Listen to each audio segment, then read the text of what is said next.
another episode of Carla's Kitchen Chronicles. Today we're making Joe's favorite dish, which is what? One Joe? of them. One of them that I make. What's that? Steak Diane. So Steak Diane was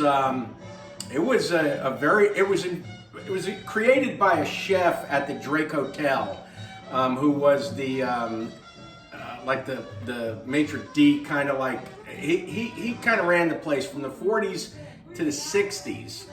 And this particular dish would appear on restaurant menus everywhere, not just in Manhattan, but it's one of those old people. It's one of those, You know what? it's one of those old good. people dishes. It's good. You'll find it on the silver. What was that cookbook we got? Menu? The silver something.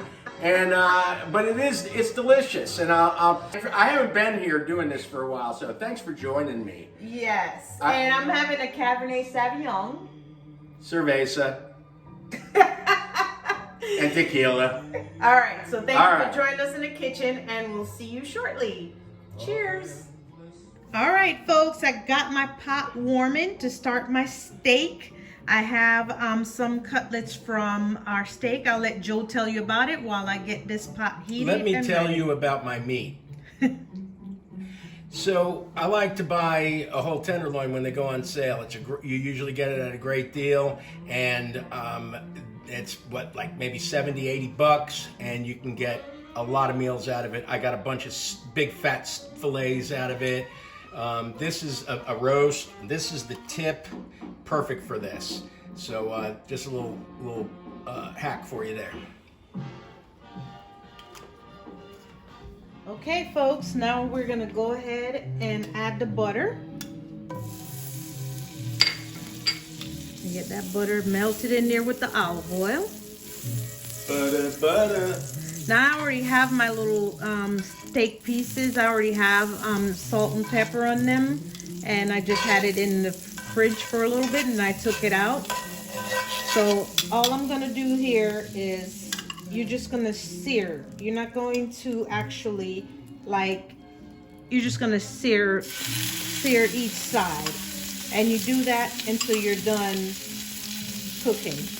But the pan's got to be hot enough to pull a little of the meat to the iron. Sure do. Because the scraping, it's all about the scraping. All right, let's go ahead and finish. See how nice they are. You don't need them to be like fully cooked all the way through. You just want them nice and brown. And you know what? Everyone eats their meat differently. And this meat's so tender, I promise you, you don't even have to cook it very long. I literally could have taken it. Yeah, and you can't overcook it either.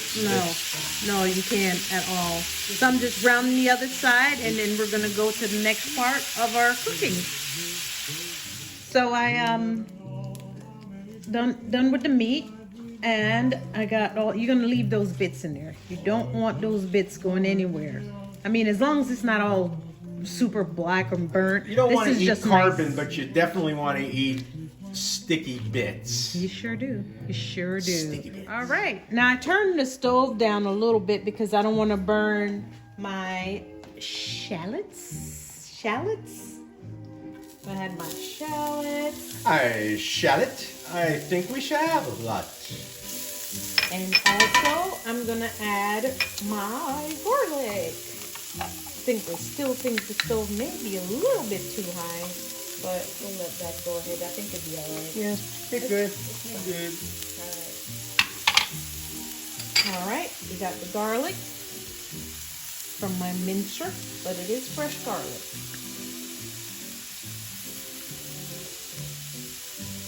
Looking good, Carla. Looking good. Is it, Joe? Is it? We're just gonna saute this for a little bit until it all becomes fragrant. All right, and next, just a few seconds, I let that saute. We got our mushrooms. We're gonna go ahead and put our mushrooms in and jump. Stop. Jeez. All right, we're gonna go ahead and season that with a little salt. I'm using some Himalayan salt. And we're also going to do some black pepper. Fresh ground black pepper. And we're gonna sweat these mushrooms and get them softened up just a little bit more. Okay, so now this is the part that I let Joey do because I don't like fire. So, Jojo, here we go. All right, I'm gonna go ahead and pour that cognac in here. Do your thing, baby. Flambe! Hoya! Let that fire calm down. We're gonna let that fire calm down. Look at that. Look at that. And you know what? There ain't nothing but flavor left. And ooh, it smells nice too. And we turned the gas stove off before we did that. So that's something you guys. Yeah, so there's no additional source of heat or fire. Yeah. All right, I'm letting that brandy cook down some more before we move on with the recipe, okay? And I must say, if you wanted like your mushrooms to cook down more before you do all that, that's quite all right too. We didn't do that because we like our mushrooms nice and plumped. Guys wanted your mushroom a little more fried, you could do that before you do the I can't even talk. What's it? Eat fresh fried fish. Freak the fish fry. before you set that pot on fire. Okay, now we're gonna add our 1/4 cup heavy whipping cream. Whip it good. Whip it real good. All right.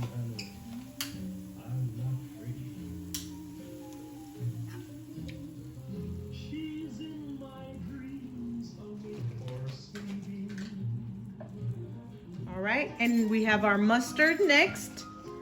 And you're gonna do 2 teaspoons of mustard. And don't be shy. Okay, so now I'm gonna do 2 teaspoons that sauce that everybody, including myself, sometimes have a hard time saying. Worcestershire. Worcestershire. All right, so we got that going, and the next thing that we're gonna do, we put in the Worcestershire sauce, and we're gonna go ahead and We're gonna go ahead and put in our parsley and scallion mix here. We're gonna fold that in for a little bit. Just stir it in, stir it in.